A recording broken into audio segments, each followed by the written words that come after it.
মৰমৰ ছাত্ৰ-ছাত্ৰীসকল welcome to FI ক্লাसेस আজি এই ভিডিঅ'টোত আমি ক্লাস 9 ৰ বছৰিকীয়া পৰীক্ষা এনুৱেল এক্সামৰ কামৰূপ ডিস্ট্ৰিক্টৰ সোশিয়েল সায়েন্স এখন কোৱেশ্চন পেপাৰ হে পেপাৰখনৰ এমসিকিউৰ শুদ্ধ উত্তৰ পৰা আলোচনা কৰিম কাৰ কিমানটা শুদ্ধ হৈছে কমেন্ট কৰি জনাবা তোমালোকে সো আমি আৰম্ভ কৰো আজিৰ প্ৰথম প্ৰশ্নটো তোমালোকৰ কি দিয়া আছে চোৱা জলপথেৰে পৃথিৱীৰ প্ৰদক্ষিণ কৰিবলৈ সমৰ্থ হোৱা প্ৰথম ইংৰাজী নাবিকজন আছিল ইয়াৰ শুদ্ধ উত্তৰটো তোমালোকৰ অপচন সি ফ্ৰান্সিছ ড্ৰেক মই যেটো শুদ্ধ উত্তৰ তাৰ তলৰে ৰেড চিনেৰে লাইন টানি দিছো গৰে হেতু শুদ্ধ হ'ব ইয়াৰ পিছত 2 নম্বৰ প্ৰশ্নটো হৈছে মংগল পাণ্ডে কোনটো পদাতিক বাহিনীৰ লগত জড়িত বি অপচন বি টো শুদ্ধ 34 নেশনাল ইনফেন্ট্ৰি 3 নম্বৰ প্ৰশ্নটো কি দিছে তলৰ কোনটোৰ হৈতে চাৰ্লছ উডৰ প্ৰেৰণ পত্ৰৰ সম্পৰ্ক আছে ইয়াৰ শুদ্ধ উত্তৰটো অপচন বি শিক্ষা 4 নম্বৰ প্ৰশ্নটোৰ শুদ্ধ উত্তৰ তোমালোকৰ নিম্নলিখিত কোনটো ভুলকৈ মিলোৱা হৈছে ইয়াৰ শুদ্ধ উত্তৰটো হৈছে অপচন সি প্ৰাৰ্থনা সমাজ ঈশ্বৰচন্দ্ৰ বিদ্যাসাগৰ 5 নম্বৰটো দিছে মহামৰীয়াসকল মূলত কোনটো সম্প্ৰদায়ৰ লোক অপচন বি মৰাণ 6 নম্বৰটো দিছে ইংৰাজক প্ৰথমবাৰৰ বাবে অসমলৈ আমন্ত্ৰণ জনোৱা আহোম ৰজাজন কোন আছিল অপচন সি গৰিনাথ সিংহ 7 নম্বৰ কোৱেশ্চনটো কলিয়া মামৰা হেতুখন কোন দুখন জিলা সংযোগ কৰে অপচন সি নগাঁও আৰু শোণিতপুৰ 8 নম্বৰ প্ৰশ্নটো ইয়াণ্ডাবু সন্ধিৰ সময়ত ব্ৰহ্মদেশৰ ৰজাজন কোন আছিল ইয়াৰ শুদ্ধ উত্তৰ হৈছে বাগিদাও অপচন ডি 2 9 নম্বৰ প্ৰশ্নটো কি দিয়া আছে ভাৰতৰ প্ৰথম ৰেল যাতায়াত ব্যৱস্থা হৈছিল দেশৰ মাজত অপচন এ টো শুদ্ধ বোম্বাই আৰু থানেৰ মাজত 10 নম্বৰটো আছে অসমত ব্ৰিটিছ শাসনৰ বিৰোধিতা কৰা প্ৰথম ব্যক্তিজন কোন আছিল option B Gomdhar Konwar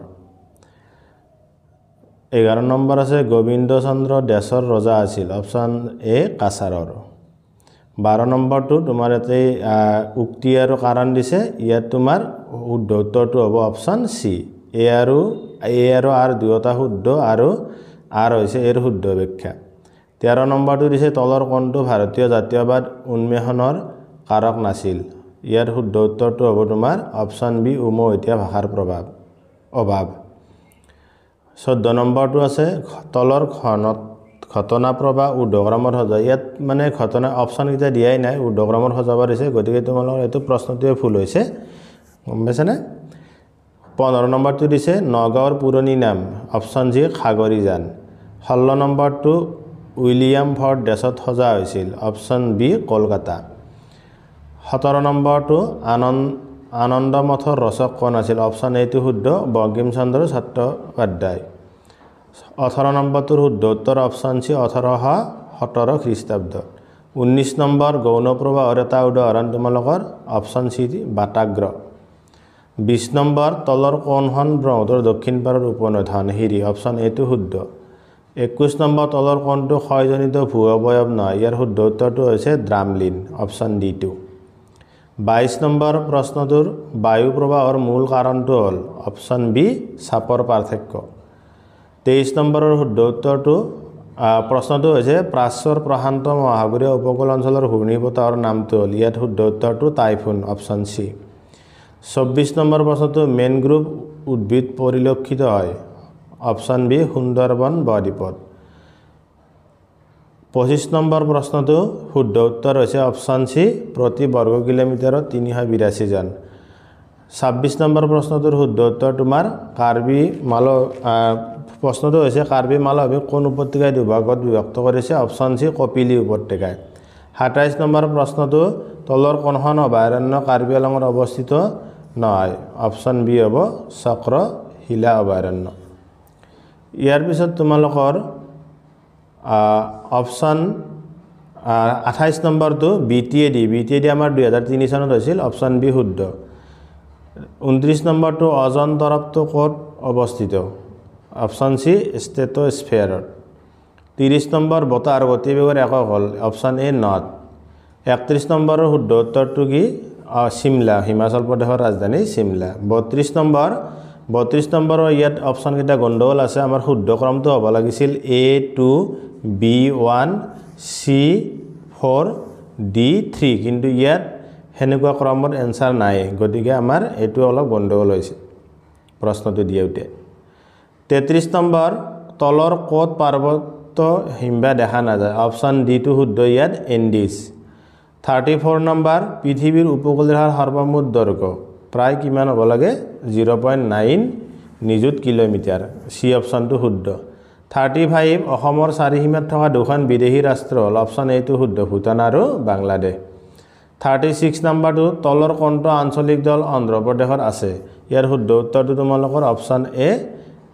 option B Telugu Desam 37 number দেশক যুক্তৰাষ্ট্ৰৰ গৃহভূমি বুলি কোৱা হয় আমেৰিকা যুক্তৰাষ্ট্ৰ অপচন এ টো শুদ্ধ 38 একদলীয় শাসন ব্যৱস্থা থকা দেশখন হ'ল চীন অপচন এ টো শুদ্ধ 39 তলৰ কোনটো যুক্তৰাষ্ট্ৰীয় চৰকাৰৰ বৈশিষ্ট্য ইয়াৰ শুদ্ধ উত্তৰটো অপচন বি ক্ষমতাৰ বিকেন্দ্ৰীকৰণ 40 নম্বৰ প্ৰশ্নটো হৈছে লিখকে চৰকাৰক কেই ভাগত ভগাইছিল অপচন এ টো শুদ্ধ দুই ভাগত 41 নম্বৰ প্ৰশ্ন এখন দেশৰ এটা নিৰ্দিষ্ট বিত্তীয় বৰ্ষত যি দ্ৰব্য বা সেৱা সামগ্ৰী উৎপাদন কৰা হয় তাক মুদ্ৰা মূল্য হ'ল অপচন এ টো শুদ্ধ ৰাষ্ট্ৰীয় আয় 42 নম্বৰ প্ৰশ্ন ইয়াৰ তালিকাৰ 1 আৰু 2 টো মিলাব দিছে ইয়াৰ শুদ্ধ উত্তৰটো তোমালোকৰ অপচন ডি 43 নম্বৰ ইয়াৰ শুদ্ধ উত্তৰটো হৈছে তোমাৰ কি 1988 চনত 1987 অপচন সি টো শুদ্ধ 44 নম্বৰ প্ৰশ্নটোৰ শুদ্ধ উত্তৰটো তোমাৰ বিজুলীৰ পোহৰ ইয়াৰ পিছত 45 নম্বৰ কোৱেশ্চন তাৰ আগতে কৈ থৈ দিও যে তোমালোকে বাকি প্ৰশ্নবোৰৰ উত্তৰ পাবলৈ চেনেলটো সাবস্ক্ৰাইব কৰি থৈ দিবা এনেকৈ এমসিকিউৰ শুদ্ধ উত্তৰবোৰ দিয়া হ'ব 45 ৰ শুদ্ধ উত্তৰটো তোমালোকৰ ছদ্মবেশী নিবনুৱা অপচন ডি টো শুদ্ধ গতিকে তোমালোকৰ কাৰ কিমানটা শুদ্ধ হৈছে কমেন্ট কৰি জনাবা মোক লগতে ইয়াৰ পিছৰ যিখিনি পৰীক্ষা আছে তাৰ এমসিকিউৰ উত্তৰবোৰ পাবলৈ চেনেলটো সাবস্ক্ৰাইব কৰি থবা আৰু বন্ধু বান্ধৱীৰ গ্ৰুপলৈ শ্বেয়াৰ কৰি দিবা ধন্যবাদ